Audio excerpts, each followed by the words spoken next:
खेते खेते हम एलियो के नुकना खेते खेते हम एलियो के नुकना ज्यादा देरी हम करबो ने रुक राख ज्यादा देरी हम करबो ने रुक राख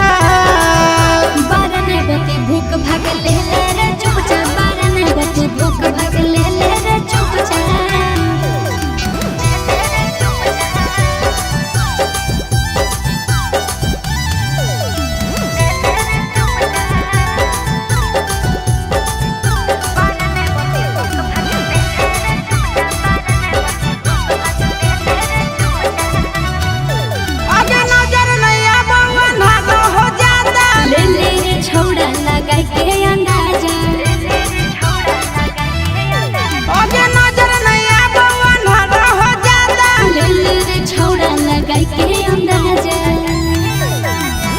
घरस भागल ही छौड़ी के छुप छाप घरस भागल ही छौड़ी के छुप छाप जान जते तनियो सन होते जे चुक जा जान जते तनियो सन होते जे चुक जा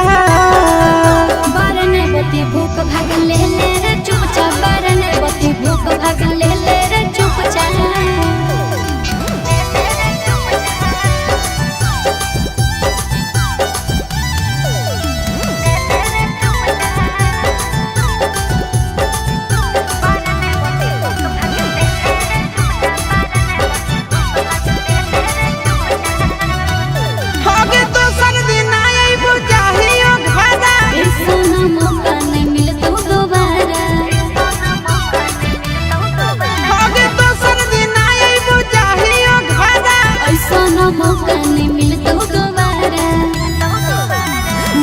नहीं आशीष जब करतोगे पूछ पाछ बोली हाँ नहीं आशीष जब करतोगे पूछ पाछ चिंटू राजा से तो कह दी है झूठ जा नवीन यादव